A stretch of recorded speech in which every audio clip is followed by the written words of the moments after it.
Good morning. Well, look at today's harvest. Quite the harvest this morning.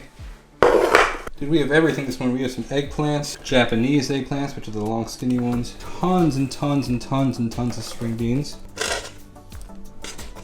Look at all these string beans. Look at tomatoes, cucumbers, cayenne peppers, jalapeno peppers. The amazing thing is, like, look at this. I've already got all those tomatoes in there and cucumbers. Cucumber galore. Tomato galore. And we already got a ton of hot peppers and stuff in there. Those are my potatoes. We got the hot peppers in there. Habaneros, cayennes.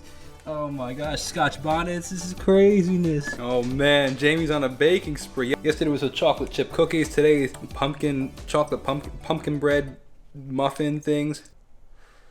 Mellow. Good morning, Bullet. How are you, buddy? How you doing?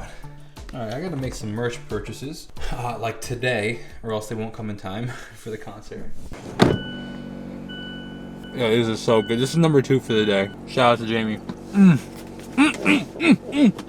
Oh my goodness. Let me tell you. Wow. What a night last night was. All the craziness that happened with the venue. Trying to be like a good example of a husband that doesn't take work home. Put my phone down at 7:30, don't look at it for the rest of the night. I'm in bed by 8:50, wide awake. I usually get around 6 to 7 hours of sleep. Now, I got 10 hours of sleep the night before. Now I'm trying to get, like, I don't even know how many. Wide awake. Finally fall asleep around like 9:30, but then I wake up again around like 2 o'clock. Wide awake again. And now I'm starting to, like, my mind's starting to race. I'm dreaming about the concert in between then and there. I'm thinking about the concert when I'm like, and I'm frustrated, more so frustrated than anything, because it's like, I don't want to be doing that. It's like, it's almost like this, like, it's almost like anxiety, but it's not anxiety in the sense of like, but the same kind of concept where it's like these thoughts come in. It's like, no, I don't want to go down that path. I'm like, no, it's bedtime. We're not thinking about it, but they're still coming in. So much so that I was actually like, let me tell you, I was even debating last night. I'm being honest with you. I was even debating last night, flat out canceling the concert. I was like, let's be real. This concert's costing somewhere in the $15,000 to $16,000 range. Like, that's a lot of money. And I've made like $2,000 so far, and the concert's 3 weeks away. The reason I'm telling you this is because I'm trying to be real. Like, when I started out my career, there was no blueprint, and I'm trying to create some sort of blueprint for everybody that comes after me. And this is the logistics. With the concert I'm trying to throw, it's legit. It's gonna be a legit concert, but like, it's expensive, and I don't know why I haven't sold tickets. It's like, I don't know. And it's like, I get it that it's gonna be last minute, but it's like, even to some degree for the live stream, like, if you add up all of my subscribers and all of my followers on Instagram and TikTok and Facebook, I have like 145,000 followers, and it's like, I've barely sold like 50 tickets, and I'm like, what is going on? In fact, I don't even know if I've sold 40 tickets, and it's like, I'm so confused. And I'm just being real. I'm being really real. And it's hard and it's stressful. And part of me is like, I've only spent maybe $5,000 so far. And I'm like, maybe do I just eat the cost of that and say, you know, okay, 5,000, boom, it's at least it's spent, it's cool. Or do I continue with this concert that I might not make my money back in? I don't know. So I called somebody this morning, a businessman that I highly respect, and he had some great pointers, and he kind of walked me off the ledge, and he was like, God honors your faith. God honors big chances. Like, you're doing it in a smart way. You're not being foolish, but you're like, also, you're acting out of faith. And it's like, trying to go to the next level, and you're trying to partner with God to do it. He made some really good points, but one point that really stuck out to me, and it's a great quote that I want to quote. He's like, if your heart isn't racing and you're not scared in your life, then you're not really having any fun in your life. All the times you're having fun are when you're doing something that scares you. Think about, like, you know, he just took a trip down to like the Bahamas from New York on his boat. He literally sailed down from New York to the Bahamas, and he's like, I was scared, but it was the best time of my life. He's in Thailand right now for a month. He's like, I was kind of freaked out to go to Thailand, but having a phenomenal time. He's like, when you step out in faith, you're scared, but you can have the best times. He's like, if your heart's not racing, then you're not living, man. And he explained several opportunities in his life where he's like, he didn't think it was going to work out. He went to this trade show, he spent all this money, and it ended up working out great last minute. Or, alternatively, he invested all his money into his business, and it didn't work out the way he intended, and he lost a lot of money. And he was saying, like, I'm still here. I made it that time. I didn't make it the other time, but I'm still here, and it still worked out.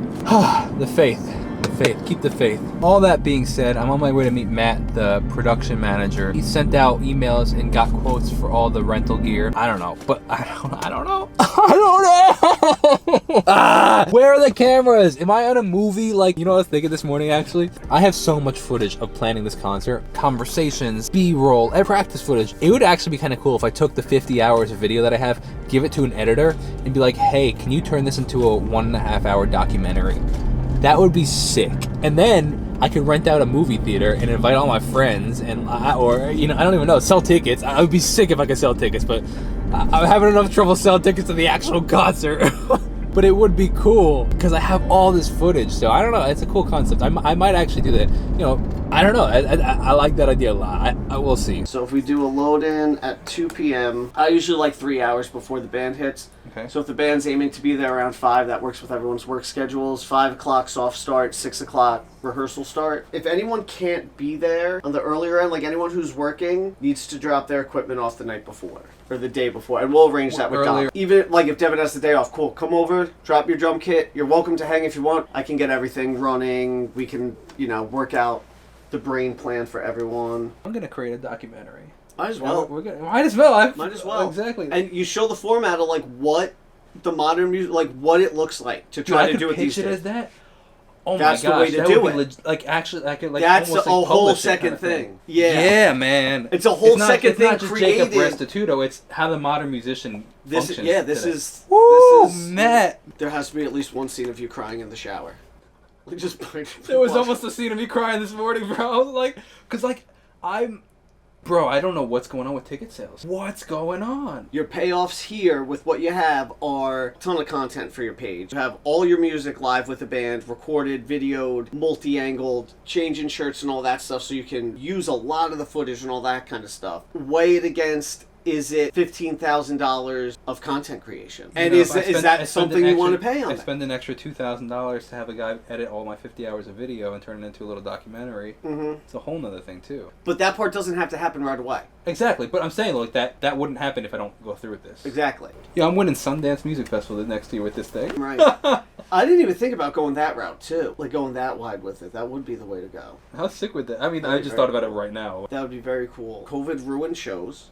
COVID ruined being able to, you know, bring this out. How a musician that's not Ed Sheeran does this. Exactly. Well, that's my whole, like... That could be your title, just, I'm not Ed Sheeran. Yeah, but like that's really like cool. My whole thing. That's why I do this. It's like, when I dropped out of college, I wanted to be Ed Sheeran. And on like that level, you know, and this was 2014, so he wasn't even playing Wembley yet. Like, you know, he was opening for Taylor Swift still, kind of thing. But, like, I wanted that. And I was like... there was a quote back then circulating. He's like, he had played 312 gigs in a year, and I'm like, dude, I can't even get one gig. How am I supposed to get 312? Mm-hmm. So I was like, I started documenting everything so that the musician that follows after me, not has a template, but like can be like, oh, that's how that happened. You know, that's how he did this. That's how much that cost. You know, it's just kind of like get their gears rolling. That's why I do all this. That's exactly what this could be. The second bit. I like that. It's exactly what this could be. That's the intro. All color coordinated. It starts with Manny on drums. We do the songs with Manny on drums. Then I go to acoustic. Then Dev's on drums. Yep. Then I go back to acoustic. Now Manny's back on drums. Gotcha. I love when it comes. It always does it when someone says. So I just got out of a great 2-hour meeting with Matt. We went through everything he needs, everything he has, all the pricing of all of the equipment.